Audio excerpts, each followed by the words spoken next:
Bismillahirrahmanirrahim. My name is Kamal Khan and you are watching Physics with Kamal Khan. Students हम आज जो chapter discuss करने जा रहे हैं वो NMD CAT के सिलेबस के अकॉर्डिंग चैप्टर नंबर 2 है और फर्स्ट ईयर बुक के अकॉर्डिंग चैप्टर नंबर 4 है जो कि है वर्क एंड एनर्जी। उससे जो टॉपिक आज हम डिस्कस करेंगे वो है वर्क डन। तो इससे रिलेटेड MCQs मैंने यहाँ पर लिखे हुए हैं, तो चलिए स्टार्ट करते हैं MCQs नंबर 1 से।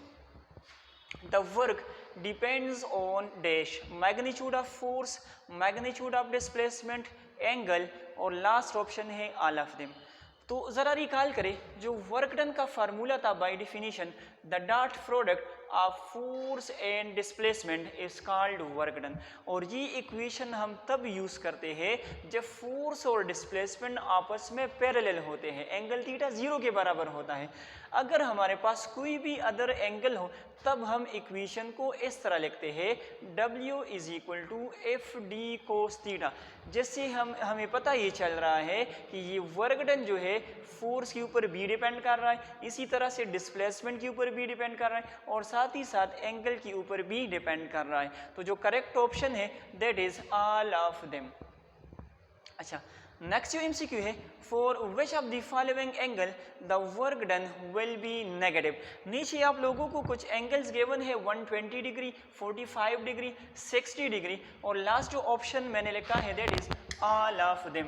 ठीक है, तो आपसे ये पूछा जा रहा है कि इनमें से कौन से एंगल के ऊपर हमारे पास जो वर्क डन है वो नेगेटिव होगा। तो स्टूडेंट ज़रा रिकॉल करें, हमने वर्क डन के जो है टाइप्स पढ़े थे। दो टाइप्स थे हमारे पास, एक था पॉजिटिव वर्क और दूसरा था नेगेटिव वर्क। ठीक है, पॉजिटिव एंड नेगेटिव वर्क। तो पॉजिटिव वर्क के लिए जो कंडीशन हमने पढ़ा था एंगल का वो कुछ इस तरह से था कि अगर एंगल थीटा हमारे पास क्या हो 0 हो या 0 से क्या हो ग्रेटर हो और 90 से क्या हो लेसर हो, तो उस केस में जो वर्क डन होगा वो हमारे पास क्या होगा, पॉजिटिव वर्क डन कहलाएगा।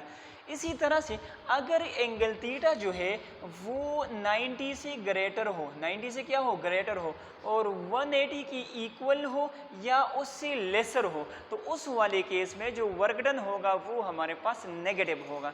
तीसरी चीज़ जो आप लोगों से पूछा जा सकता है, ज़ीरो वर्क हमारे पास कब होगा, तो ज़ीरो वर्क हमारे पास उस केस में होगा जब एंगल थीटा = 90 हो जाए। तीन चीज़ें मैंने यहाँ पर डिस्कस की। इनमें से जो हमारा क्वेश्चन है वो ये है कि कौन सा ऐसा एंगल है जिसके ऊपर वर्क डन हमारे पास नेगेटिव होगा। तो हमें पता चल रहा है यहाँ से कि अगर एंगल 90 से ग्रेटर हो और 180 के बराबर हो या उससे कम हो तो उस वाले केस में हमारे पास जो वर्क डन है वो नेगेटिव कहलाएगा। तो ज़रा एंगल्स को देखिए 120, 45, 60 एंड ऑल ऑफ देम। तो इनमें से 90 से ग्रेटर जो है वो 120 डिग्री का एंगल है। अगर आप लोगों से पूछा जाए कि कौन से एंगल के ऊपर हमारे पास वर्क डन पॉजिटिव होगा, तो यहाँ पर आप लोगों के सामने लिखा हुआ है एंगल 0 होगा या 0 से ग्रेटर और 90 से लेसर। अच्छा, कौन सा ऐसा एंगल है जिसके ऊपर वर्क डन हमारे पास 0 होगा, तो आपके सामने लिखा हुआ है जब एंगल हमारे पास 90 का बन जाए। क्लियर? अच्छा, बढ़ते हैं नेक्स्ट MCQ की तरफ। If the change in kinetic energy is positive, then it means that the work done is positive, negative, zero या फिर है नन ऑफ देम। अगर हमारे पास change in kinetic energy positive हो जाए तो इसका क्या मतलब है कि वर्क डन हमारे पास पॉजिटिव है, नेगेटिव है, ज़ीरो है या फिर नन ऑफ देम है। अच्छा, ज़रा देखिए, फॉर एग्जांपल हमारे पास कोई भी एक बॉडी है, ठीक है, अगर इसकी काइनेटिक एनर्जी में चेंज आता है तो इसका मतलब ये है कि इसके ऊपर लाजमी तौर पर कोई वर्क डन हुआ है। लेट्स सपोज मैं एज्यूम कर लेता हूँ कि यहाँ पर काइनेटिक एनर्जी नंबर 1 है और यहाँ पर जब ये बॉडी पहुँच जाती है तो यहाँ पर इसकी काइनेटिक एनर्जी नंबर 2 है। अच्छा, अब हमने ये देखना है कि चेंज इन काइनेटिक एनर्जी किस चीज़ के बराबर होगी। तो हमें पता है change in kinetic energy is equal to kinetic energy number 2 which is final and kinetic energy number 1 which is initial. ठीक हो गया।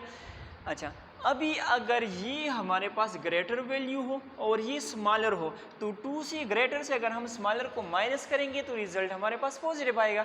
इसी तरह से अगर ये स्मॉलर हो और ये हमारे पास ग्रेटर हो तो उस केस में जो रिजल्ट है वो हमारे पास क्या होगा, नेगेटिव आएगा। ज़रा देखिए, यहाँ पर हमें कह रहे हैं if the change in kinetic energy is positive, अगर काइनेटिक एनर्जी में चेंज जो है वो पॉजिटिव है तो इसका मतलब ये हुआ कि यहाँ पर जो काइनेटिक एनर्जी थी वो कम थी और यहाँ पर जो काइनेटिक एनर्जी है वो इंक्रीज़ हुई है। और ये कब इंक्रीज़ होगी? जब हम इसके ऊपर वर्क डन करेंगे, जब हम फोर्स अप्लाई करेंगे, बॉडी डिस्प्लेस होगी किस डायरेक्शन में? जिस डायरेक्शन में ये बॉडी ऑलरेडी मूव कर रही है।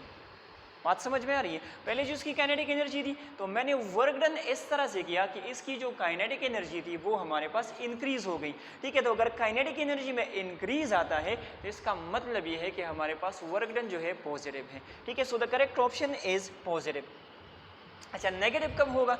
अगर आप लोगों से पूछा जाए if the kinetic energy is negative then the work done will be rash, तो फिर हमारे पास क्या होगा? वर्क डन भी नेगेटिव होगा। मैं आसानी के साथ आप लोगों को समझा देता हूँ। ये एक बॉडी है फॉर एग्जांपल, इस डायरेक्शन में मूव कर रही है। यहाँ पर मैं एक फोर्स को एज्यूम कर लेता हूँ। लेट्स से ये हमारे पास फ्रैक्शन का फोर्स है या कोई भी रिटार्डिंग फोर्स है। तो अगर मैं इसके ऊपर ये रिटार्डिंग का फोर्स लगाता हूँ तो इसकी वजह से क्या होगा? इसकी वेलोसिटी या इसके मोशन में डिक्रीज आएगा। इसकी वेलोसिटी में डिक्रीज आने का मतलब ये है कि इसके काइनेटिक एनर्जी डिक्रीज हो जाती है। इसकी काइनेटिक एनर्जी डिक्रीज होने का मतलब ये है कि चेंज इन काइनेटिक एनर्जी हमारे पास क्या है? नेगेटिव है। तो अगर इस फोर्स को मैं देखूं तो चूंकि ये एक रिटार्डिंग फोर्स है, फ्रैक्शनल फोर्स है, तो ऑलवेज इसकी और डिस्प्लेसमेंट के दरमियान में एंगल 180 का होता है और वर्क डन हमारे पास नेगेटिव कहलाता है। ठीक हो गया? तो अगर अभी भी आप लोगों को समझ नहीं आई इस चीज़ की तो आप लोग इस तरह से भी इसको याद कर सकते हो। अगर change in kinetic energy positive है, काइनेटिक एनर्जी इंक्रीज हुई है, तो इसका मतलब यह है कि वर्क डन इज पॉजिटिव। अगर चेंज इन काइनेटिक एनर्जी हमारे पास नेगेटिव है, इसका मतलब यह है कि काइनेटिक एनर्जी में डिक्रीज आया है, तो हमारे पास वर्क डन क्या होगा? नेगेटिव होगा। ठीक हो गया? अच्छा, बढ़ते हैं नेक्स्ट एमसीक्यू की तरफ। The dimension of work is same as of the, option है टार्क, एनर्जी, मोमेंटम और लास्ट जो ऑप्शन है ए एंड बी। देखते हैं, पहले हम मालूम करेंगे वर्क डन के डायमेंशन को, फिर हम टार्क, एनर्जी और मोमेंटम के डायमेंशंस को कैलकुलेट करेंगे और वर्क डन के डायमेंशन के साथ इसको हम कंपेयर करेंगे।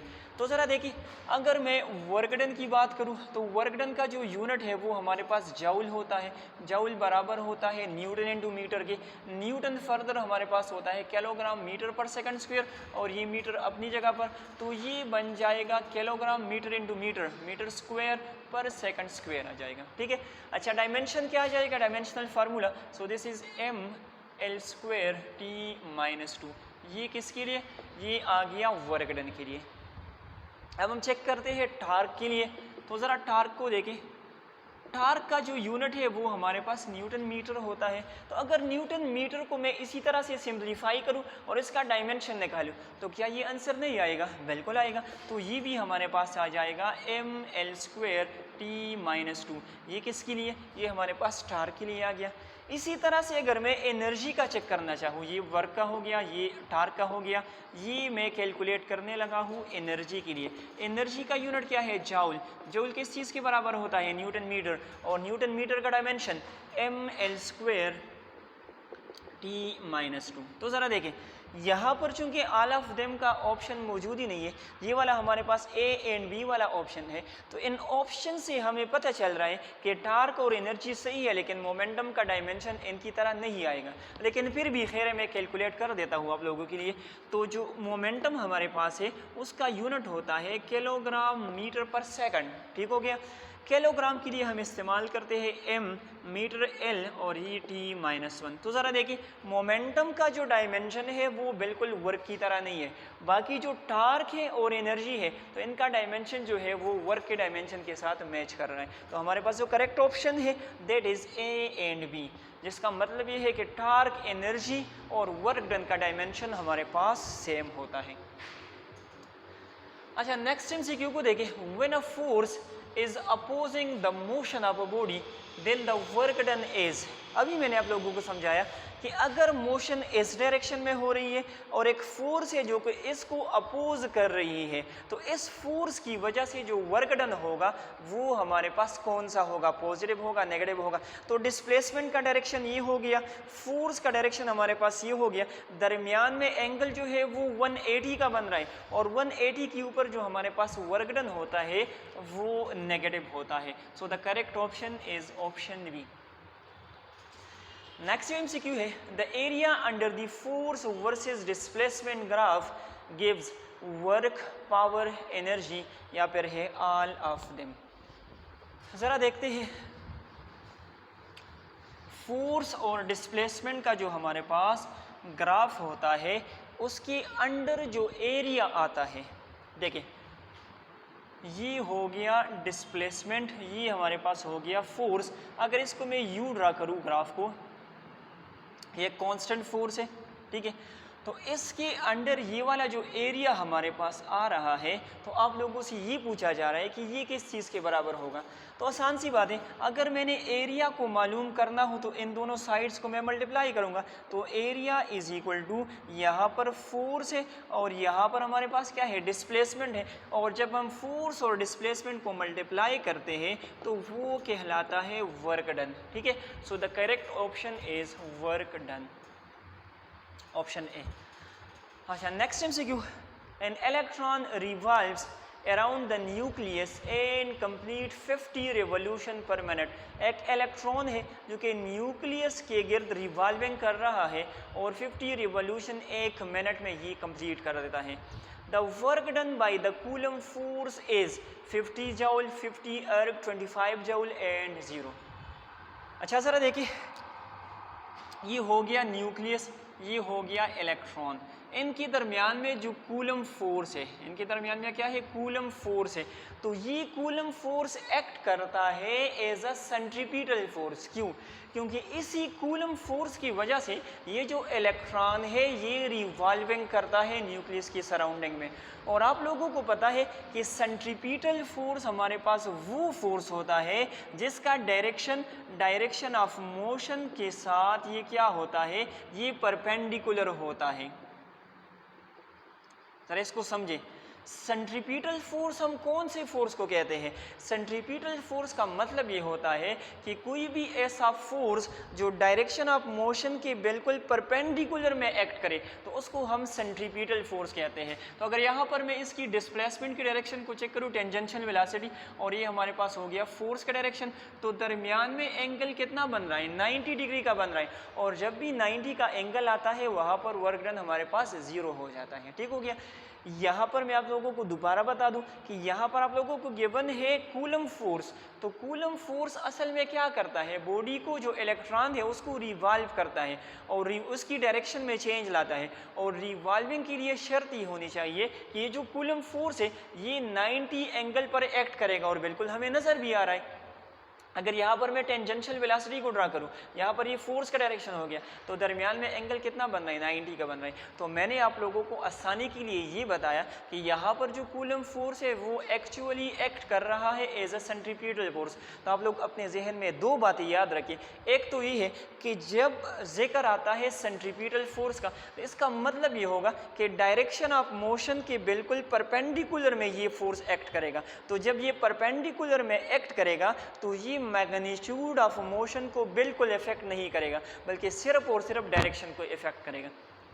दूसरी चीज़, जब भी आपके पास क्वेश्चन आ जाए कि सेंट्रीपिटल फोर्स की वजह से वर्क डन कितना होगा, तो ये लाजमी तौर पर 0 होगा। एक तो क्या है, इनके दरमियान में जो एंगल है वो हमारे पास 90 का बन रहा है, तो इसकी वजह से कोई डिस्प्लेसमेंट कवर नहीं होता। ठीक हो गया।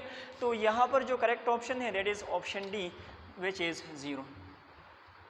अच्छा, next, a man carries 1 kilogram suitcase 10 meter horizontally on a level ground.